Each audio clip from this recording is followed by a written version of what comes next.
What is this geek block you speak of? I shall do battle with it. Also, I like your knife. I'm keeping it. Deep deep deep deep deep beep beep beep beep beep beep beep beep beep beep beep deep beep beep beep beep beep beep beep beep beep beep beep beep beep. Geeks of the week. Steph was hanging out with Nikki for reasons I can't say because I don't want to spoil it. It's not the biggest secret in the world, but still, I'd rather not risk it. Their video did give me an idea that when we all get together, we should make videos in shady places. So, parking lots, dark alleys, under the bridge with trolls. This could become a thing. Lulu wasn't here because she was busy doing senpai things and touching butts. Mostly touching butts. But we missed her and hope to have her back soon. So now it's time for me to talk about what everybody else has been talking about, and that's Guardians of the Galaxy. This is going to be my spoiler-free review of Guardians of the Galaxy, where we learn that in space, no one can hear you scream, but they can see you dance. Peter Quill, aka Star-Lord, is the Ravager and is being paid to retrieve an orb. This interferes with running the Accuser's plan. He's a Kree radical unhappy with the recent peace treaty with Xandar. He's after the orb because he wants it as a paperweight. And I'm totally kidding, the dude has some evil intentions. The unquestioned star of this movie is Chris Pratt as Star-Lord. It's his story that's going to draw you in. He killed it, buried it, brought it back to life, then he killed it again. Rocket and Groot basically stole the show. Drax was really funny. He surprised me because I know of Dave Bautista, so I was going in with some preconceived notions, but he was good. He was really cool. Zoe Saldana as Gamora was fantastic. This team had great chemistry right away. They gelled so good together. Nikki was absolutely right. They could have introduced the characters' backstories a lot better. They gave up the information way too easily. It was basically like, I was kidnapped from my family as a child, thrown into a pit of wolves. They could have eaten me, but they took mercy upon me. I didn't ask to have wolf tendencies. Dude, all I ask is if you ate my sandwich.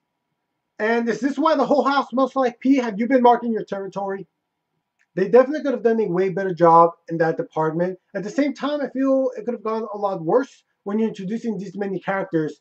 They could have easily just botched it and gone horrible. But as it is, it just felt forced. It definitely felt forced. My other big beef was the villain. Ronan the Accuser lacked gravitas. He became such an afterthought. There were some minor changes in some of the backstories compared to the comics, but all in all, it still had the same feel to it, so nothing overly egregious that's worth mentioning. Nikki said she really enjoyed it and she had no knowledge of the comics going in, so I feel the movie did its job. You don't have to have read the comics to enjoy it. Honestly, it's a fun sci-fi film, so you do have to be into the sci-fi genre to enjoy it. If you've been following the other Marvel movies, things they set up there were used here. But yeah, let's say this is the first ever Marvel movie you go see. They did a great job telling you what was what and who was who.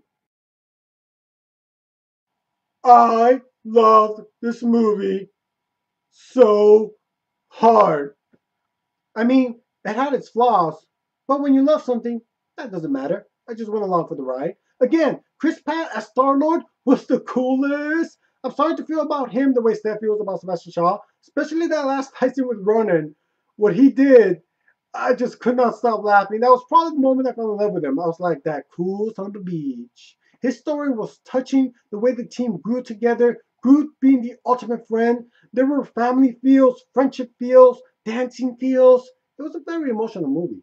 This was a solid, proper introduction to the Marvel Space Universe. It's probably my second favorite movie of the year. It's battling out Winter Soldier for it. If I remove feelings from the equation, then yes, Winter Soldier was a superior film. But this one had the unquestioned best soundtrack of the year. Seriously, I bought it. I can't remember the last time I did that. I don't want to get all nostalgic, but really, music back then was just a type that made you want to dance.